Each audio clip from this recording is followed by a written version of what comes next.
నమస్కారం. టీవీ7 న్యూస్ కి స్వాగతం. ముందుగా ముఖ్యాంశాలు.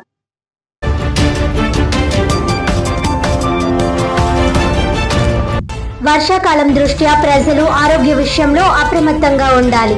ఆరోగ్య సమస్యలు తలెత్తితే వెంటనే అధికారులకు సమాచారం అందించాలన్న Kakinada municipal corporation commissioner NVV Satyanarayana.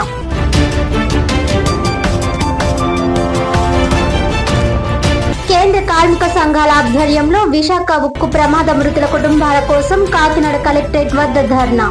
చనిపోయిన 10 మంది కుటుంబాలకు 1 కోటి పరిహారం, క్షతగాత్రులకు 50 లక్షల పరిహారం ఇవ్వాలని, ప్రమాదంపై జ్యుడిషియల్ ఎంక్వైరీ నిర్వహించి దోషులను కఠినంగా శిక్షించాలని డిమాండ్.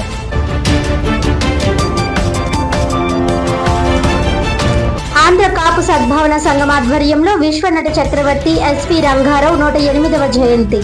కాకినాడ 5 బిల్డింగ్ సెంటర్ లో గల ఎస్పీ రంగారావు విగ్రహానికి పూలమాలలు వేసి ఘనంగా నివాళులర్పించిన నాయకులు.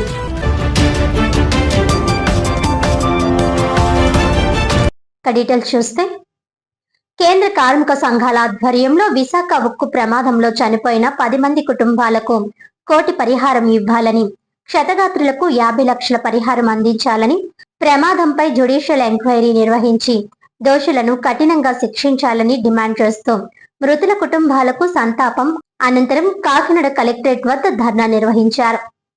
ఈ సందర్భంగా సిఐటియు రాష్ట్ర ప్రధాన కార్యదర్శి ఏవి నాగేశ్వరరావు, ఏఐటియుసి జిల్లా ప్రధాన కార్యదర్శి తోకల ప్రసాద్, ఐఎన్టియుసి జిల్లా అధ్యక్షులు తాళ్ళూరి రాజు, ఐఎఫ్టియు జిల్లా సహాయ కార్యదర్శి గుబ్బల ఆదినారాయణ మాట్లాడుతూ విశాఖ ఉక్కు ప్రమాదానికి కేంద్ర రాష్ట్ర ప్రభుత్వాల విధానాలే కారణమని విమర్శించారు. విధానాల రూపకల్పనలో ఏ మాత్రం సంబంధం లేని 6 చిరుద్యోగులను సస్పెండ్ చేసి అసలు దోషులను రక్షిస్తున్నారని అన్నారు. రిటైర్డ్ జడ్జితో న్యాయ విచారణ జరిపి అసలు దోషులను శిక్షించాలని కోరారు. ప్రమాదం సందర్భంగా పరామర్శకొచ్చిన డిప్యూటీ సీఎం పవన్ కళ్యాణ్, విద్యాశాఖ మంత్రి నారా లోకేష్ వ్యవహార శైలి ప్రమాద మృతుల త్యాగాలను అవమానపరిచేలా ఉందన్నారు. గత 2 ఏళ్ల నుండి పరిశ్రమ యంత్రాలకు కనీస నిర్వహణ చేయకపోవడం, నాణ్యత లేని ఫెర్రో అలాయిస్ ఉపయోగించడం, 5,000 మంది కార్మికులను తొలగించడం, భద్రతా లోపాలను ఎత్తి చూపిన కార్మిక సంఘాల వినతులు పట్టించుకోకపోవడం వలనే ప్రమాదంలో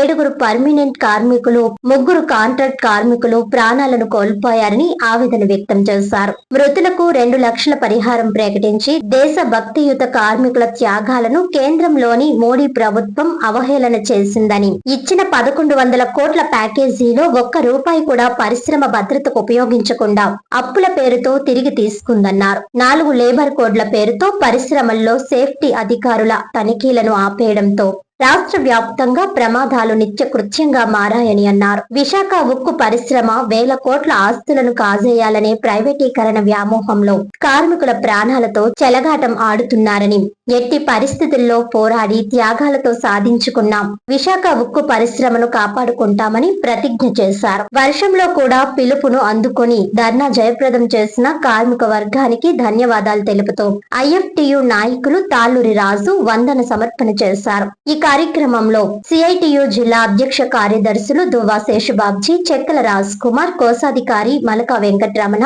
సహాయ కార్యదర్శి చంద్రమల్ల పద్మ, జిల్లా వర్కింగ్ కమిటీ సభ్యులు Palivela Veerababu, Medisetti Venkataramana, T Raja, Nagabhaktula Suryanarayana, Rajendra Prasad, medical reps union రాష్ట్ర ప్రధాన కార్యదర్శి చివుకుల వెంకట్రావు, నగర అధ్యక్షులు స్వామి, జీజీహెచ్ శానిటేషన్ సంఘం నాయకులు Vijay Kumar, mess workers union నాయకులు ఏడుకొండలు, సెక్యూరిటీ గార్డ్స్ యూనియన్ సేరు దుర్గా, అంగన్వాడీ వర్కర్స్ యూనియన్ నగర నాయకులు జ్యోతి, ఆశా వర్కర్స్ యూనియన్ నాయకులు భారతీ ప్రియ, నాగలక్ష్మి, వేణి, పోర్ట్ వర్కర్స్ యూనియన్ నాయకులు పెండెం సూర్యారావు, భవన నిర్మాణ కార్మిక సంఘం నాయకులు హరనాథ్, ఏఐటియుసి నాయకులు బొబ్బిలి శ్రీనివాసరావు, మన్నాడ రాజేష్, కేవి రామయ్య, రాజు, జాన్ బాబు, ముద్దాడ కృష్ణ, నిమ్మకాయల ఈశ్వర్రావు, బంగారు హరికృష్ణ, సింగంపల్లి రమణ, ఐఎన్టియుసి నాయకులు D Appala Kumar, D Ashok Kumar, Balu, Shiva, వివివి Ramana, IFTU రాష్ట్ర కోశాధికారి రాగుల రాఘవులు, మేడపాటి గోపాలకృష్ణ, గ్రామ పంచాయతీ వర్కర్స్ యూనియన్ నాయకులు ప్రత్తి వెంకట్రావు, పెండ్యాల రాము, పోర్ట్ కన్స్ట్రక్షన్ వర్కర్స్ యూనియన్ నాయకులు తదితరులు పాల్గొన్నారు. నాగేశ్వరరావు, సిఐటియు రాష్ట్ర ప్రధాన కార్యదర్శి. విశాఖ స్టీల్ ప్లాంట్ దుర్ఘటనలో చనిపోయిన 10 మంది కార్మికుల కుటుంబాలకి కేంద్ర కార్మిక సంఘాల తరఫున ప్రగాఢ సంతాపాన్ని, సానుభూతిని తెలియజేస్తాం.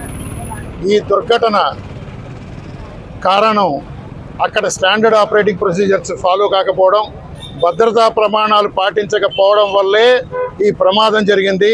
ప్రమాణాలు పాటించుంటే 10 మంది కార్మికులు ఇవాళ మనతో పాటు సజీవంగా జీవించి ఉండేవాళ్ళు. ఈ ఘటనలో ప్రభుత్వ వైఖరి చాలా దుర్మార్గంగా ఉంది. ఈ ఘటన మీద జ్యుడిషియల్ ఎంక్వైరీ కండక్ట్ చేయాలి, దోషుల్ని శిక్షించాలి. ప్రమాదాల్లో మృతి చెందిన వాళ్ళకి ₹1 కోటి నష్టపరిహారం చెల్లించాలి. లాడెల్ పైన కనీసం కవర్ కూడా లేదు. ఆ కవర్ ఉండుంటే కనుక 1600 డిగ్రీలు ఉన్న ద్రావకం కింద పడేది కాదు, కార్మికులు మాడి మచ్చ అయ్యేవారు కాదు. కానీ దీనికి కారణం యాజమాన్యం యొక్క అవినీతి. వాళ్ళందరి మీద కూడా శిక్షలు చేయాలని చెప్పి కేంద్ర కార్మిక సంఘాలుగా మేము డిమాండ్ చేస్తూ ఉన్నాం. రూపాయలు తక్షణమే వాళ్ళకి నష్టపరిహారం చెల్లించాలి. క్షతగాత్రులకు 50 లక్షల రూపాయలు చెల్లించాలి. వారి కుటుంబీకులకి పర్మనెంట్ ఉద్యోగ అవకాశాలు కల్పించాలని చెప్పేసి మేము డిమాండ్ చేస్తూ ఉన్నాం. గత ప్రభుత్వం విశాఖలోని ఫార్మర్ బ్లాస్టింగ్ అవడం వల్ల వెంటనే ఆ ప్రభుత్వం ₹1 కోటి ప్రకటించింది. ఈ ప్రభుత్వానికి ఏ మాయరం వచ్చిందని చెప్పేసి మేము ప్రశ్నిస్తా ఉన్నాం. తక్షణమే ప్రభుత్వం ₹1 కోటి ప్రకటించాలని చెప్పేసి కోరుతున్నాం. మరి ముఖ్యంగా పరిశ్రమల్లో తనిఖీలు అనేది చాలా నిర్లక్ష్యంగా వ్యవహరిస్తున్నారు. గత ప్రభుత్వంలో అదే జరిగింది, ఈ ప్రభుత్వంలో జరుగుతుంది. అంటే కొత్త సీసాలో పాత సారా నింపినట్టుగా ఉంది తప్ప పాలల్లో మాత్రం ఎక్కడ మార్పు రాలేదు. ఈ విధంగానే కొనసాగుతుంది. పరిశ్రమలో తనిఖీలు చేయాలి, ప్రమాదాలను నివారించాలి, అన్ని విధాలుగా చర్యలు చేపట్టాలని చెప్పేసి కోరుతా ఉన్నాం. వాళ్ళు విశాఖ స్టీల్ ప్లాంట్లో మృతి చెందిన కార్మికులకు నష్టపరిహారం చెల్లించాలనే విధంగా కేంద్ర కార్మిక సంఘాల ఆధ్వర్యంలో చేస్తున్నాం. సొంతకారులు కేటాయించాలి, ప్రభుత్వంలోనే కొనసాగించాలి. వాళ్ళకి న్యాయం జరిగే వరకు కేంద్ర కార్మిక సంఘాల ఆధ్వర్యంలో పోరాటాలు నిర్వహిస్తూనే ఉంటాము. మొట్టమొదటిగా ప్రైవేటీకరణ చేయొద్దని పెద్ద ఎత్తున కార్మికులు, ప్రజా సంఘాలు, ట్రేడ్ యూనియన్స్ ఆందోళన చేస్తున్నప్పుడు కూడా అసలు ప్రభుత్వం స్పందించట్లేదు. ఇక్కడ ఇంత ప్రమాదం జరిగితే గత ప్రభుత్వం ₹1 కోటి ఇస్తే దాన్ని ఈ రాష్ట్ర ప్రభుత్వం 20 లక్షలు ఇచ్చి దులుపుకోవడం చాలా దుర్మార్గమైన చర్య. గత ప్రభుత్వం ఎవరైతే ₹1 కోటి ఇచ్చిందో ఆ ₹1 కోటి కేటాయించాలని కోరుతున్నాయి.